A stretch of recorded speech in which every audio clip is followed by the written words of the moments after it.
रांची स्थित जेएमएम प्रदेश कार्यालय में जेएमएम केंद्रीय महासचिव सुप्रियो भट्टाचार्य ने रविवार को प्रेस वार्ता को संबोधित किया। इस दौरान उन्होंने बीजेपी अध्यक्ष जेपी नड्डा और संकल्प यात्रा पर जमकर निशाना साधा। उन्होंने कहा कि जो लोग सावन के अंधे हैं उनको हर तरफ हरा भरा ही नजर आता है। सुप्रियो भट्टाचार्य ने वीडियो जारी करते हुए आरोप लगाया कि संकल्प के बाद बीजेपी को लग रहा था कि प्रदेश की जनता इनके साथ है, लेकिन ऐसा कुछ भी नहीं है। खाली कुर्सियों को दिखाते हुए सुप्रियो भट्टाचार्य ने कहा कि ये देखिए खचाखच भीड़, नीली और लाल कुर्सियां पूरी तरह खाली रही। उन्होंने कहा कि ये वीडियो तब की है जब राष्ट्रीय अध्यक्ष बोल रहे थे। पूरे राज्य से 1200 व्यक्ति जुटे थे। सुप्रियो भट्टाचार्य ने कहा कि जेपी नड्डा आदिवासी महिलाओं पर अत्याचार की बात कर रहे थे। मणिपुर और मध्य प्रदेश में किसकी सरकार है? उन्होंने कहा कि आदिवासी को राष्ट्रपति बनाया, लेकिन नए संसद भवन के उद्घाटन सत्र में उन्हें नहीं बुलाया। उन्होंने कहा कि योगेंद्र तिवारी के जरिए सुनील तिवारी और बाबूलाल को पैसा गया कि नहीं, केंद्र सरकार ईडी का गलत तरीके से इस्तेमाल कर सीएम हेमंत को परेशान कर रही है। नड्डा जी तक को हकीकत मालूम चल गया कि अब नुक्कड़ सभा के अलावा इनके पास और किसी भी तरह का सभा करने का जन आशीर्वाद नहीं है। मैं बार बार भारतीय जनता पार्टी के लोगों से कहता हूं कि बाहर से जब लोगों को लाते हो तो कम से कम जो हाट बाजार का दिन है उस दिन चौकी लगाकर हाट बाजार में सभा करवा दो, तो कम से कम हमारे प्रदेश के एक रहेगा कि कम से कम कुछ लोग तो सुनने गए थे, भले आलू प्याज खरीदने गए। रांची पहुंचे बीजेपी प्रदेश अध्यक्ष बाबूलाल मरांडी ने कहा कि जेपी नड्डा का आगमन प्रदेश के नेताओं और कार्यकर्ताओं में जोश भरने का काम किया गया है। बाबूलाल मरांडी ने कहा कि 6 विधानसभा क्षेत्र की जनता को आमंत्रित किया गया था, लेकिन संकल्प यात्रा के समापन समारोह में कई विधानसभा क्षेत्रों से लोग पहुंचे और हरमू मैदान में जगह कम पड़ गया था। जेपी नड्डा की ओर से मंच से दिए गए संबोधन को बिल्कुल सही ठहराते हुए बीजेपी विधायक नवीन जायसवाल ने कहा कि ये बातें बिल्कुल सही है। आज ईडी की जांच चल रही है, जिसमें शराब घोटाला हो, बालू घोटाला हो या जमीन घोटाला हो, हर तरफ भ्रष्टाचार फैला है। हेमंत सरकार भ्रष्टाचार में पूरी तरह से डूबी हुई है। एक बार खड़े हो कार्यक्रम तो सिर्फ रांची शहर और ग्रामीण जिला के 6 विधानसभा का था, लेकिन जितने प्रमुख कार्यकर्ता थे सबसे के सब लोग जिला से लोग आए थे और सब मैंने हमने देखा कि मैदान छोटा पड़ गया था, सड़कों पर लोग घूम रहे थे और जब तक भाषण दे रहे थे लोग आ भी रहे थे, लोग जा भी रहे थे। मैंने कि जिसको क्या कह सकते उसको, एक प्रकार से रेलम पेला जो उसको बोलते हैं ना, ऐसा स्थिति पैदा हो गई थी। देखिए, पूरे झारखंड की जनता के साथ साथ पूरा देश जानता है कि झारखंड में मुख्यमंत्री और कांग्रेस के नेताओं का क्या कारनामा है। आज बालू की जो लूट है, शराब घोटाला है, जमीन घोटाला है और सभी पर ईडी सम्मन कर रहा है और सम्मन के बाद ये लोग भागे चल रहे हैं। तो अगर आप में मन में कोई भय नहीं है तो आप उसको फेस कीजिए। अगर किसी के मन में कोई भय है तो हाई कोर्ट सुप्रीम कोर्ट जाने की आवश्यकता क्या है। निश्चित तौर पर आने वाले समय में इसका परिणाम हम लोग को देखने को मिलेगा। दूध का दूध, पानी का पानी दिखेगा। और इस खबर पर अधिक बातचीत करने के लिए हमारे साथ संवाददाता रुचि शर्मा जुड़ चुकी है। रुचि, कल बीजेपी की संकल्प यात्रा रांची के हरमू मैदान में संपन्न हुई, लेकिन अब सियासत इस पर शुरू हो गई है।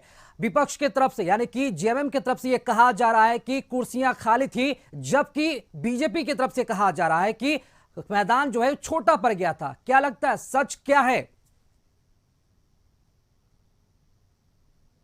बिल्कुल, देखिए राकेश, सबसे विश्व की सबसे बड़ी पार्टी जानी जाती है भाजपा के राष्ट्रीय अध्यक्ष का आना ये बड़ा कार्यक्रम था। और देखिए, संकल्प यात्रा के समापन समारोह में बतौर मुख्य अतिथि जेपी नड्डा शिरकत किए थे और इसमें 6 विधानसभा क्षेत्र की जनता और कार्यकर्ता, खास करके जो भाजपा के नेता कार्यकर्ता थे, वो उपस्थित रहे। देखिए, जेएमएम की तरफ से यह आरोप लगाए जा रहे हैं कि कुर्सियां खाली रही थी।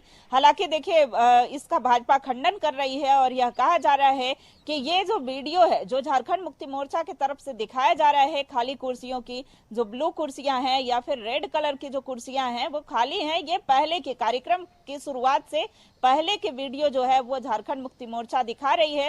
हालांकि ऐसा नहीं है, जेएमएम भाजपा इसका खंडन करती हुई दिख रही है। लेकिन देखिए जेएमएम ने कई सुझाव जो हैं वो दिए हैं और यह कहा है कि जिस तरीके से जेपी नड्डा हेमंत सरकार पर यानी महागठबंधन सरकार पर हावी होते हुए दिखे थे, इस तरीके से एक राष्ट्रीय अध्यक्ष का बयान नहीं होना चाहिए था। लेकिन बता दें कि ये चुनावी शंखनाद था और ये संकल्प यात्रा के समापन समारोह में जेपी नड्डा ने चुनावी शंखनाद किया है।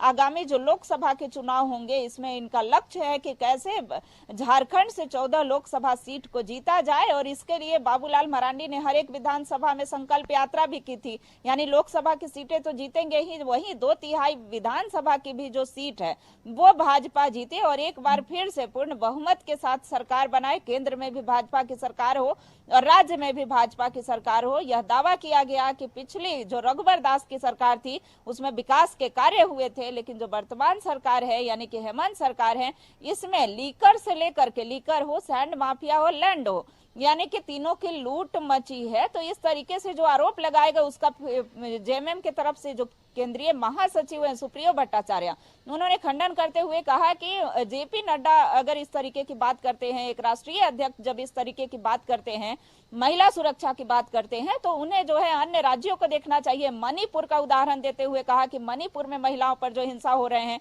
वहां पर किसकी सरकार है। आदिवासियों के अत्याचार और जो मामले सामने आते हैं जहां पर भाजपा की सरकार होती है वहां पर ये चुप क्यों रहते हैं। उन्होंने राष्ट्रपति पर भी, देखिए एक तरफ जो भाजपा है वो क्रेडिट लेती है कि हमने एक ऐसा चेहरा को राष्ट्रपति, भारत के सबसे सर्वोच्च पद पर जिनको बैठाया वो एक आदिवासी चेहरा है। तो देखिए जेएमएम कहती है कि जो आदिवासी के नाम पर राजनीति करना, उस दिन ये इनका वो चेहरा क्यों नहीं, राष्ट्रपति का वो चेहरा सामने क्यों नहीं लाए जब सदन का यानी कि नया संसद भवन का उद्घाटन समारोह था, उस दिन उन्हें आमंत्रित क्यों नहीं किया गया। तो कई ऐसे मुद्दे हैं जिस पर उन्होंने भाजपा को घेरा है और एक नसीहत दी कि भाजपा जो पैसे खर्च करती है, जिसमें टेंट और में जो पैसे खर्च होते हैं उसे भाजपा प्रदेश कार्यालय के बाहर लंगर लगाना चाहिए। तो देखिए दूसरी ओर भाजपा के नेता हैं वो एकदम खंडन कर रहे हैं, झारखंड मुक्ति मोर्चा की बात हो या कांग्रेस की बात हो उसका खंडन कर रहे हैं। देखिए आज जब केंद्रीय महासचिव सुप्रियो भट्टाचार्य प्रेस कॉन्फ्रेंस कर रहे थे तो उन्होंने प्रधानमंत्री नरेंद्र मोदी का जो आगमन 15 नवंबर को होना है उस पर भी उन्होंने तंज कसा और कहा कि प्रधानमंत्री जो है वो राजनीति करने आ रहे हैं, ना कि वो जनजातीय गौरव दिवस मनाने आ रहे हैं, वो विकास संकल्प यात्रा की शुरुआत करने आ रहे हैं। तो विकास संकल्प यात्रा इनकी जहां जहां जाएगी। उन्होंने कई राज्य के उदाहरण देते हुए कहे कि जो एनडीए में घटक दल हैं उन्होंने प्रधानमंत्री नरेंद्र मोदी को चुनाव से पूर्व आने से मना किया है कि अगर आप आएंगे तो हम यहां से चुनाव हार जाएंगे। तो इस तरीके से देखिए पूरी तरह से झारखंड में राजनीति देखने को मिल रही है। एक तरफ एनडीए है जो हर बात का जेएमएम के बातों का पलटवार कर रही है, लेकिन जेएमएम की बात करें या कांग्रेस की बात करें वो जेपी नड्डा के आगमन के, जेपी नड्डा के कार्यक्रम को लेकर के और एनडीए को घेरते हुए देखे जा रहे हैं। हालांकि बाबूलाल मरांडी का दावा है कि 6 विधानसभा क्षेत्र की जनता पहुंची थी और भीड़ इतनी थी कि उनके बैठने की जगह नहीं थी, कुर्सियां सभी भर गई थी, लोग खड़े होकर के कार्यक्रम को देख रहे थे, खड़े होकर के जेपी नड्डा के संबोधन को सुन रहे थे। और ये बात जो है वो बिल्कुल सरासर गलत है।